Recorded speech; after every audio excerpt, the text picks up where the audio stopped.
कुठून आला कसं काय? आज पहिल्यांदाच आपल्या बारामती मध्ये फिलिप्सची शोरूम इथं येते. सुमंग म्हणून एक ग्रुप आहे पुण्याचा, त्यांचं आता इथं आपल्या भिगवण रोडवर फिलिप्सचं शोरूम पहिल्यांदाच ते बारामतीमध्ये आणतायत. त्याचा आनंद आहे. ते उद्घाटन करायला आज इथं आलो. 19 तारखेला आता 19 ऑक्टोबरला पंतप्रधान नरेंद्र मोदी हे बारामतीत येणार आहेत. 19 ऑक्टोबर नाही, बहुतेक 16 ऑक्टोबरला येतील. पण नक्की येणार आहेत का नाही येणार आहेत ही माहिती अजून माझ्यापर्यंत आलेली नाहीये. साहेबांनी त्यांना निमंत्रण दिलंय. 16 ऑक्टोबरला विद्या प्रतिष्ठानचा वर्धापन दिन असतो आणि साहेबांच्या विनंतीला मान देऊन पंतप्रधान 100% येतील. फक्त तारीख अजून मला माहिती नाहीये, ती आपल्याला अधिकृतपणे कळेल. पंतप्रधानांचा बारामती दौरा होतोय, अशातच राष्ट्रवादी काँग्रेस पार्टी शरदचंद्रजी पवार पक्ष हा एनडीएत सहभागी होण्याच्या चर्चेला आता उधाण आलंय. एकंदरीत शरद पवारांकडून देखील पंतप्रधान मोदींची भेट घेण्यात आली.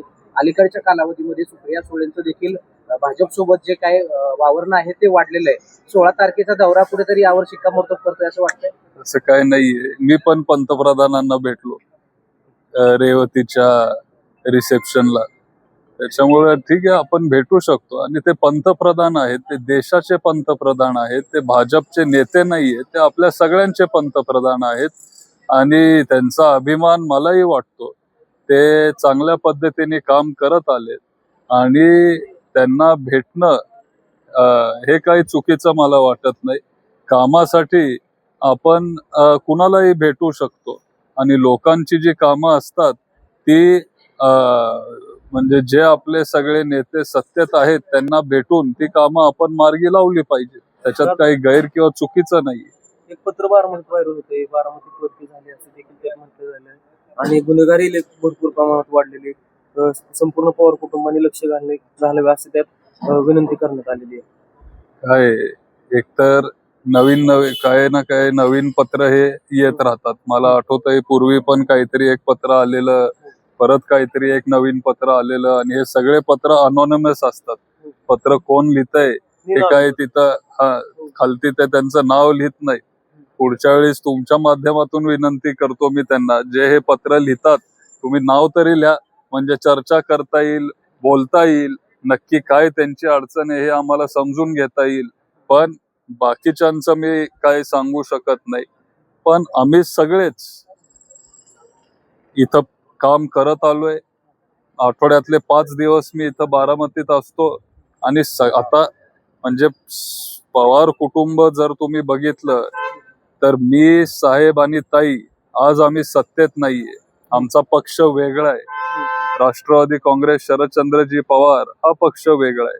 आज सत्तेत आहे राष्ट्रवादी काँग्रेस, अजितदादा पक्ष, तो आज सत्तेत आहे. त्याच्यामुळं राजकीय जर तुम्ही आम्हाला विचारत असाल तर आज सत्तेत नसून सुद्धा जास्तीत जास्त वेळ मी बारामतीकरांसाठी देतोय. परवा कनेरी काटेवाडीमध्ये पण एक घटना घडली. आम्ही सरळ तिथं कदम साहेब जे आपले नवीन DYSP आहेत त्या मुलीच्या कुटुंबासोबत मी तिथं गेलो आणि त्यांना न्याय आपण दिला. न्याय देण्याचा आपण प्रयत्न करतोय. बारामती पोरकी झाली का? ती झाली. दादा हे खूप मोठे नेते होते. दादांचं आणि बारामतीचं नातं हे फार वेगळं होतं. परत तसे दादा होणं हे शक्य नाहीये. दादांनी तेवढा वेळ दिला, तेवढी त्यांनी कामं केली आणि तेवढी त्यांची नाळ बारामतीकरांशी जोडली गेली होती. आम्ही सगळे प्रयत्न करू. आम्ही आता नवीन पिढी आहोत. आम्ही आमच्या पद्धतीने कष्ट घेतोय, वेळ देतोय. सत्ता नसून सुद्धा आम्हाला जे काही करता येईल ते आम्ही करण्याचा प्रयत्न करतोय. पण आज जे सत्तेत आहेत त्यांनी थोडं जरा लक्ष देणं हे गरजेचं आहे, हे असं मलाही वाटतं. गुन्हेगारी वाढत चालली आहे का? 100% वाढत चालली आहे. अलीकडच्या काळात त्या गेल्या महिन्याभरातच एवढे भयानक गोष्टी बारामती तालुक्यात घडल्या जे ह्याच्या आधी कधी घडत नव्हते. दादांचा एक दरारा असायचा. जे कोण हे क्रिमिनल माइंडेड लोक आहेत ते घाबरायचे, त्यांना एक भीती वाटायची. पण आता तो वचक इथं राहिलेला नाहीये. तो वचक आपण परत एकदा इथं निर्माण केला पाहिजे.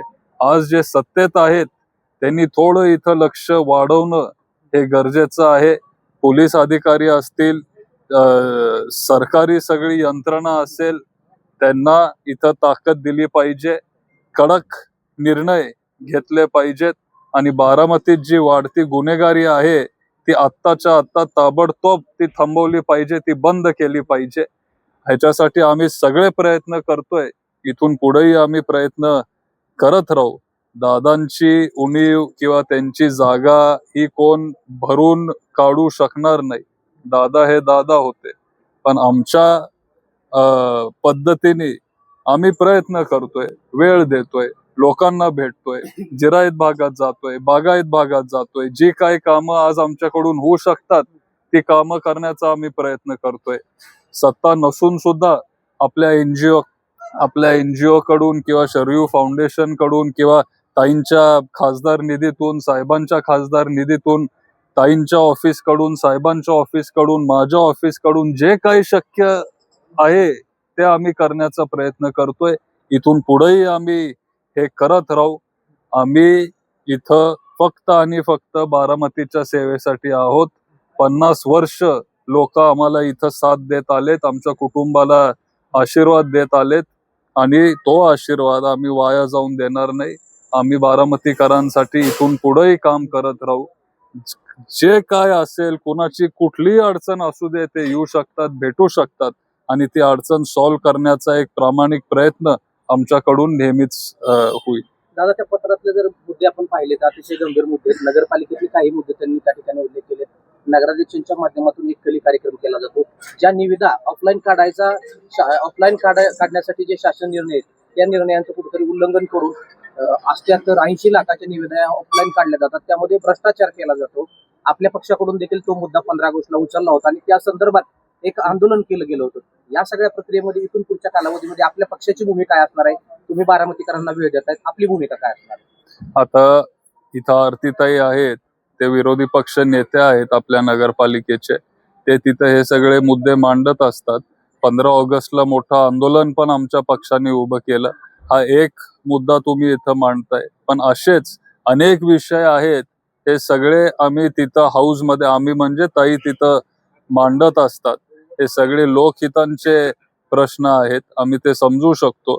आता एक 2-3 दिवसानंतर मी स्वतः आपल्या नगराध्यक्षांना भेटणारे, सीओना भेटणारे, त्यांची वेळ घेणारे आणि बारामती शहरातले जे काय अडचणी असतील, आपले जे काय प्रॉब्लेम असतील, हे आम्ही त्यांच्या समोर मांडणारे, त्याचा पाठपुरावे आम्ही करणारे आणि हे सगळी कामं आम्ही मार्गी लावू.